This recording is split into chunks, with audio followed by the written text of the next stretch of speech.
how have we been assigned to this particular part of the planet in terms of people, in terms of parents, in terms of people. This is in terms of existence in this planet. And the other question is, which again triggers my belief in God, is who's the person who controls our life before we are born and after our death? So you believe lots of things. So you believe before you were born you were somewhere, after you're dead you're going to be somewhere else, everything you believe. Too many assumptions. When you have so many assumptions, no way to approach truth, isn't it so? If you want to approach truth, the first thing is, you don't assume anything. Is it so? If you're interested in truth, if you're searching for truth, that means you have not assumed anything, is it so?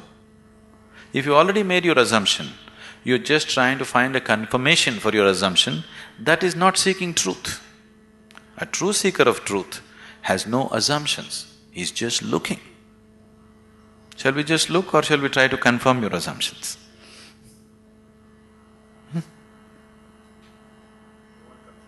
You want confirmation. You're right. Does that get you any closer? If I tell you your beliefs are right, does it get you any closer to truth? Does it? You feel better. Oh, okay, I've been right. But nothing gets solved, isn't it? Life doesn't get solved, does it? No. So confirming your belief systems doesn't mean anything. This is a big problem with human beings. They want to be right all the time. This is the biggest problem. In fact, it is the basis of all conflict in the world. I am right, you are wrong. This is the problem, isn't it? Isn't it so? What I believe is right, what you believe is wrong. Isn't this the basis of all problems in the world? Whether it's within the family or in the community or in the world or wherever? Yes? Shall we eliminate that problem a little bit? The first thing you need to do is, after all, they're your beliefs. And your beliefs are not original, picked up, isn't it? Your priest or mullah or father or mother, somebody put it into you, isn't it so? Picked up from somebody. It depends how powerfully they worked on you. And they work pretty powerfully because the business is at stake otherwise. So what you assume may have nothing to do with reality. Now you're trying to understand something which is beyond the physical, with physical context, it won't happen. You're trying to perceive something which is beyond physical through sense perception, such a thing cannot happen. Now you want to measure the depth of the ocean, but you went with a foot scale. You will obviously come with wrong conclusions, isn't it so? If you want to measure the depth of the ocean, your first business is to get the right kind of instrument. Yes? Yes or no? That's your first business, that's all I'm saying. You want to know something beyond the physical. First thing that you need to do is to have a perception which is beyond five senses, which can perceive that which is not physical. Only then you perceive. Otherwise you can only believe or disbelieve, isn't it? If I tell you, God is actually in my pocket, this many people can believe me? This is a ridiculous thing, oh, we don't believe that, but I can tell you a more elaborate story if you want, which we can work on and make you believe in, isn't it? Right now, God is in my pocket. This many people believe me, this many people disbelieve me. Have these people gotten any closer to God than they were before? Have they? Or have these people gone any further away? No, nothing changes, isn't it? So why are we wasting our time trying to confirm our assumptions? You must enhance your perception, because only by perceiving you will know. There is no other way to know. Is it so? You will know anything only when you perceive it. Till then you do not know it. Is that a reality? Is that a reality? People who are not on talking terms with me, is that a reality? If you perceive, you know. If you do not perceive, you do not know. You're unwilling to admit I do not know, so you believe, isn't it?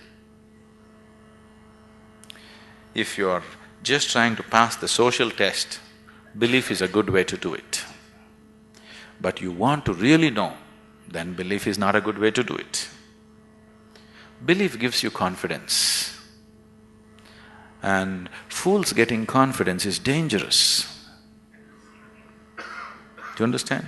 When idiots become very confident, it's very, very dangerous, isn't it so? Do you see? Intelligent are hesitant, stupid are confident. Have you seen this? Great confidence. Because when you simply believe something, you will have great confidence. You will have no doubt about anything because you don't apply yourself to anything. You're 100% sure. You see George Bush, how confident he is? He's very confident, isn't it? Doesn't he seem like confident? Very confident. He came to India and declared, "I am a believer, I am a true believer." I thought, you don't have to say it, can't we see? You must be a believer, otherwise you don't walk blind into situations. If you're somebody with sense, you would look around, isn't it? You would see what is there and what is not there, because you're a believer. Not just in God, in so many other things. The most sensible way to start your life is, what I know, I know. What I do not know, I do not know.